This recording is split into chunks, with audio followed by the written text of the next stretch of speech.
కృష్ణా జిల్లా గూడూరు మండలం రామరాజుపాలెంలో మోందా తుఫానుతో పంట నష్టపోయిన రైతులను పరామర్శించారు జగన్. ఇప్పుడు లైవ్ చూద్దాం.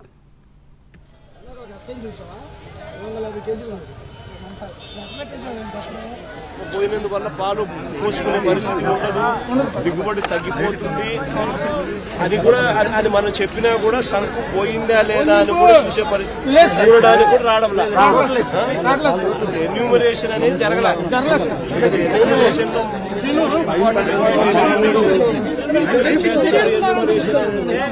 ఎన్ని చూడడానికే పోయిందా లేదా, సంకు పోయిందా లేదా, సంకు పోయింది కాబట్టి దిగుబడి తగ్గిందా లేదా, సంకు పోతే పరిస్థితి అని ఎకరానికి 30,000 అయింది సార్ మన ఖర్చు. అవును సార్. యూరియా కట్ట బ్యాగ్ లో నేను 500 చేసుకున్నాను సార్. బ్యాగ్ లో 275 ఎక్కడ పెడితే అక్కడ 500 చేసుకున్నాను సార్.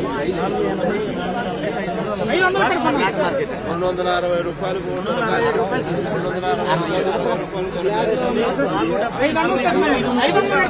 500 రూపాయలు పెట్టి కొనుక్కున్నాం.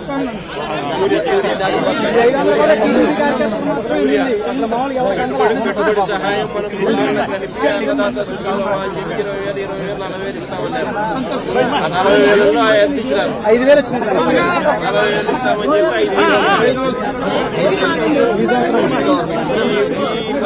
5,000 కాలంలో మనకి ఏమన్నా ఇన్పుట్ సబ్సిడీ ఒక్కసారన్నా ఏమన్నా వచ్చిందే? ఒక్కసారి కూడా రాలేదు. ఈ క్రాప్ చేయడమే లేదు సార్. ఈ క్రాప్ చేయడం లేదు. వాలంటీర్ వ్యవస్థ ద్వారా మీరు చేసిన పని నెంబర్ 1 సార్. వాళ్ళు ఉండమంటే అప్పుడు అంత డబ్బులు పండి మునిగిపోయింది సార్. నిరుడు మునిగిపోతే సమాధానం లేదు సార్.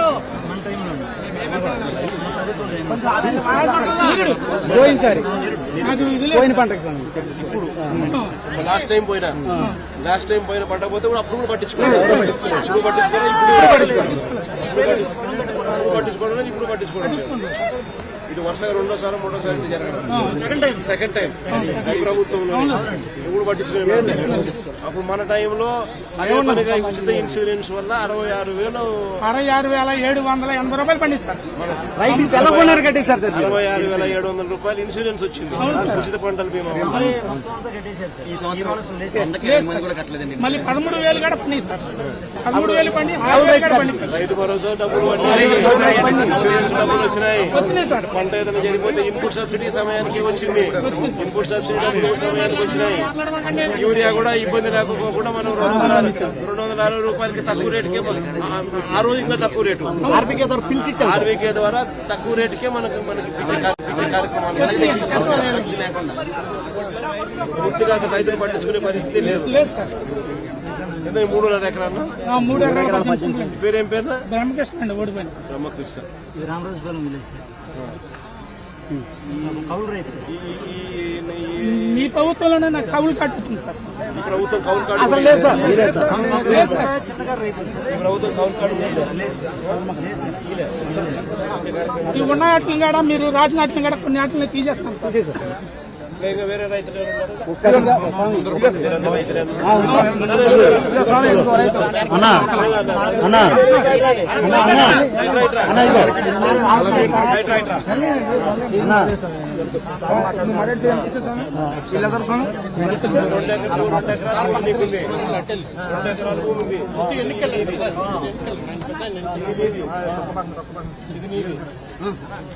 రెండు ఎకరాల భూమి ఉంది. ఇది 2 ఎకరాలు పెట్టుబడి ఎంత? ఇప్పుడు 30,000 అయింది ఉన్న ఎకరానికి. ఎకరానికి 30,000 రూపాయలు పెట్టుబడి. కోత జరిగి ఇంకో 40,000 అవుతుంది. పెట్టుబడి పెట్టుబడికి నష్టం జరిగింది. నీకేమన్నా కౌలు రైతా? నువ్వు కౌలు రైతు. మొత్తం 2 ఎకరాలు కౌలేనన్నా? ఎవరన్నా వచ్చి కనీసం ఎన్యూమరేషన్ చేసినారా? పంట పొలానికి వచ్చి కూడా ఎవరు ఎన్యూమరేషన్? నీ పేరు ఏం పేరు? నా పేరు వెంకటేశ్వరరావు అన్న. ఎవరు కనీసం పొలానికి వచ్చింది లేదు, ఎవరు ఎన్యూమరేషన్ చేసింది లేదు. కనీసం పంట పొలానికి వచ్చి ఇక్కడ సుంకు అనేది ఇరిగిపోయిందా లేదా చూసే కార్యక్రమం జరగలేదు. అధికారి కాడ వచ్చి మాకు అసలు ఇంతవరకే మాతో జరిగింది లేదు. లేదు సార్. మనకు పెట్టుబడి సహాయం కింద అన్నదాత సుఖీభావ కింద 20,000 ఇస్తామన్నారు. అవన్నీ 40,000 అన్నారు. జగన్ సార్ కుర్చీ ఎక్కేదాకానే కుర్చీ ఎక్కిన తర్వాత లేదు సార్ అసలు రూపాయి రాలా సార్. 2 సంవత్సరం కూడా మనకి ఇదే రకంగా అప్పుడైనా కనీసం మనకు ఇన్పుట్ సబ్సిడీ అప్పుడన్నా వచ్చిందా? అసలు ఏం మాట్లాడేది లేదు. ఇన్పుట్ సబ్సిడీ లేదు, ఇన్సూరెన్స్ లేదు, రైతు పెట్టుబడి సహాయం లేదు, ఎరువుల ధరలు ఎరువులు దొరకలేదన్న, యూరియా అయితే దొరకలేదన్న, బ్లాక్ లో కొనుక్కోవచ్చు. మీ ప్రభుత్వంలో మీ నాన్నగారి అయ్యంలో ఏ రైతు కాడ చల్లగా ఉండాలంటే జగన్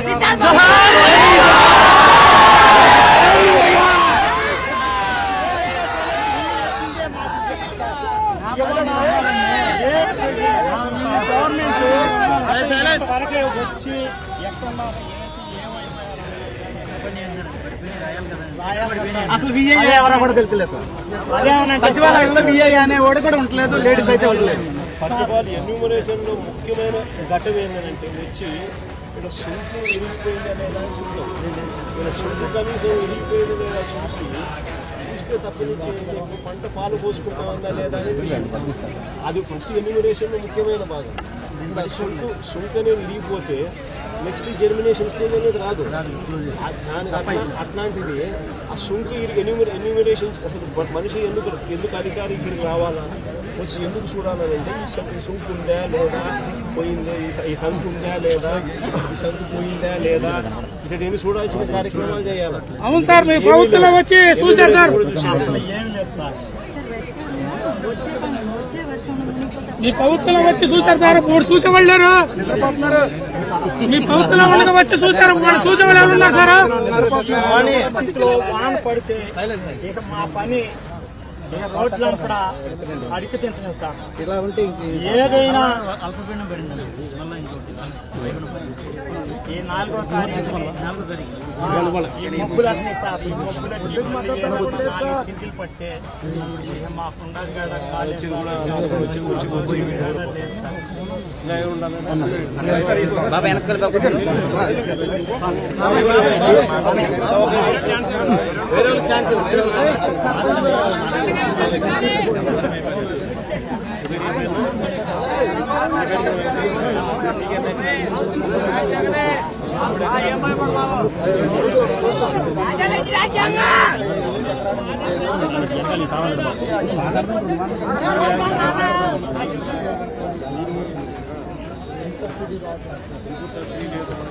ఇన్సూరెన్స్ అనేది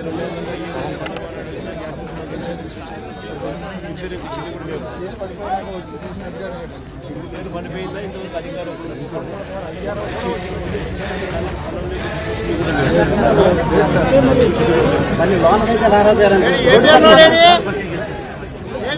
ఏం లేదు. కూటమి నాయకులు అయితే చూసుకుని రాసుకుంటున్నారు. వైఎస్ఆర్ పార్టీ శ్రేణి నాయకుడు అయితే అసలు పట్టించుకోవడం లేదు. వాళ్ళు చెప్పాలి అని అంటున్నారు.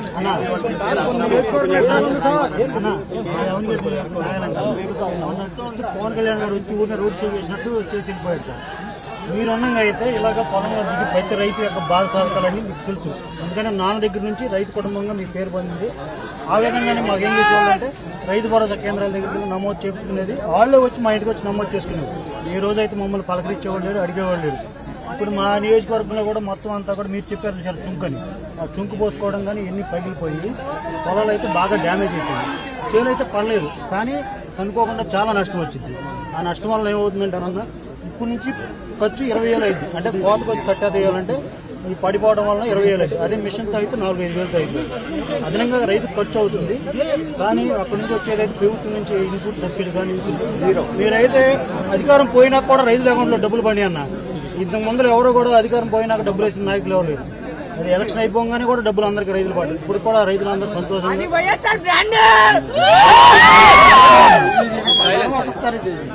నేను పైగా కంపెనీలో చేస్తాను, ముందు కంపెనీలో ఖచ్చితంగానే రైతులందరితో ఎక్కువ అటాచ్మెంట్ ఉంటుంది. ప్రతి రైతు కూడా యూరియా కొరత కానీ నీళ్లు కానీ ఇప్పుడున్నటువంటి వ్యవస్థ ఏది కూడా సక్రమంగా లేదు. దాచుకునే దాంట్లో వాళ్ళ భాగాల్లో వాళ్ళు పని చేసుకుని తప్పితే రైతును వచ్చి పలకరించి ఈ పంట నష్టం జరిగింది ఎందుకు రాయాలనే టైప్లో మాట్లాడుతుంది. రాస్తే కనుక ఒకవేళ ఈ పొలం నష్టం జరిగిందని రాస్తే ఏదైనా కొద్దిగా దాన్ని పండుతుంది కన్నా అవి కొనం, మీ పంట పోయిందని నమోదు చేస్తారన్న. మీకు మెసేజ్ వచ్చినాయంటే అలాంటి మాటలు చెప్తున్నారన్న. డైరెక్ట్ గా మీకు కన్నా ఈ పంట నమోదు చేసినాము అని అంటే మీరు నమోదుకు అప్లికేషన్ పెట్టినారని అంటే పంట నమోదు మీరు జరిగింది అని అంటే మీ దాన్ని మేము కొనుగోలు చేయమని చెప్పి మెసేజ్ వచ్చినట్టు కదా మీ అందరు ఫోన్ లో మెసేజ్ వచ్చినాయి. అవునన్నా. ఇప్పుడు ఈ కంకులో ఉన్నాయి కదా, ఈ కంకులో ఏ ఒక్క గింజ కూడా పనికి వచ్చే పరిస్థితి లేదు. అది పరిస్థితి అక్కడ నారాయణకి మీరే పెద్ద మనసుతో ఇలా యాత్రలు చేస్తున్నా వాళ్ళ కొనుక్కి కలిగి రైతులందరూ బాధ వాళ్ళకి నాకు అర్థమైందని అని ఆశిస్తున్నాం అండి. అంటే మీ ద్వారా అవ్వాల్సిందే. అధికారం నుండి వాళ్ళు వచ్చినప్పుడు కూడా ఇంతవరకు ఎటువంటి హామీ కానీ ఎటువంటి రైతు భరోసా వాళ్ళని అడిగినప్పుడు మాకు ఎటువంటి ఇంటిమేషన్ లేవని చెప్పి వాళ్ళు చెప్తున్నారండి. ఇంకోసారి వచ్చి తుఫాన్ వచ్చి మునిగిపోతే అప్పుడు చూద్దాం అనే టైప్లో మాట్లాడుతున్నారు.